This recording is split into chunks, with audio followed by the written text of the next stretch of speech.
Trouble shooter. ఈ మాట వినగానే కాస్త రాజకీయ పరిజ్ఞానం ఉన్న ఎవరికైనా సరే టక్కున గుర్తుకొచ్చే పేరు హరీష్ రావు. ఉద్యమ సమయంలో కాంగ్రెస్ పార్టీతో పొత్తు పెట్టుకున్నప్పుడు రాజశేఖర్ రెడ్డి మంత్రివర్గంలో చేరింది బీఆర్ఎస్. అప్పుడు ఎమ్మెల్యేగా కూడా లేని హరీష్ రావును మంత్రిని చేశారు కేసీఆర్. అలాగే హరీష్ రావు కూడా మామకు నమ్మిన బంటు అనడంలో ఆశ్చర్యం లేదంటారు పొలిటికల్ పండిట్స్. అదంతా నాణ్యానికి ఒకవైపు మాత్రమే. మరోవైపు మాత్రం ఎప్పటికప్పుడు ఏదో ఒక రూపంలో ఆయన మీద రకరకాల పుకార్లు పుడుతూనే ఉన్నాయి.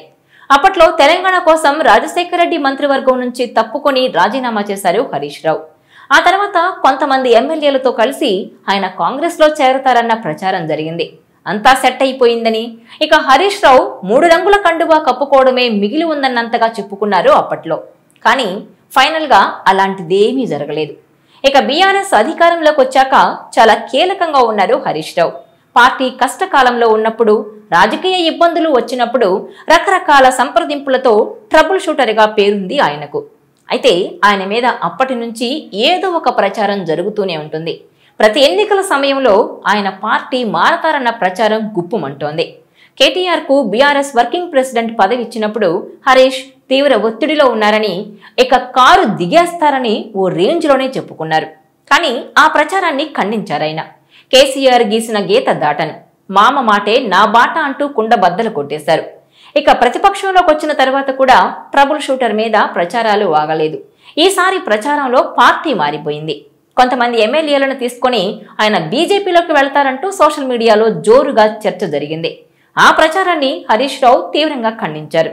ఇక పార్లమెంట్ ఎన్నికల సమయంలో సైతం అదే సీన్.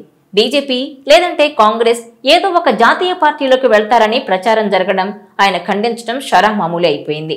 అంతదాకా ఎందుకు, బీఆర్ఎస్ రజతోత్సవ వేడుకల వేళ కూడా ఆయన మీద ఇదే ప్రచారం గతంలో కంటే ఉధృతంగా జరిగింది సోషల్ మీడియాలో. ప్లేనరీ బహిరంగ సభ కంటే ముందే ఆయన గులాబీ కండువా పక్కన పడేస్తారంటూ సోషల్ మీడియాలో ఎవరికి వచ్చిన స్టోరీస్ వాళ్ళు అల్లేసుకున్నారు. మళ్ళీ సేమ్ సీన్ రిపీట్ అయింది. అక్కడితో ఆగారా? అదీ లేదు.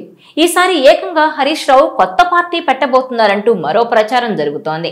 దీనిపై పార్టీ నాయకులు పోలీస్ కంప్లైంట్ కూడా ఇచ్చారు. ఇలా సందర్భం వచ్చిన ప్రతిసారి హరీష్ రావు పార్టీ మార్పు మీద ఏదో ఒక ప్రచారం జరగడం, ఆయన ఖండించడం జరిగిపోతున్నాయి. చివరికి ఈసారి తాను కేసీఆర్ వెనకే ఉంటానని, క్రమశిక్షణ గల కార్యకర్తగా పనిచేస్తానంటూ ప్రెస్ నోట్ విడుదల చేయాల్సి వచ్చింది. కేసీఆర్ గీసిన గీతను దాటబోనని, పార్టీ నాయకత్వాన్ని కేటీఆర్ కు అప్పగించాలని ఆయన డిసైడ్ అయితే పూర్తిగా స్వాగతిస్తానని కూడా చెప్పారు హరీష్. ఇప్పటికే 100 సార్లు పైగా అదే విషయం చెప్పానని, జీవితాంతం బీఆర్ఎస్ కార్యకర్తగానే కొనసాగుతాను అన్నారాయన.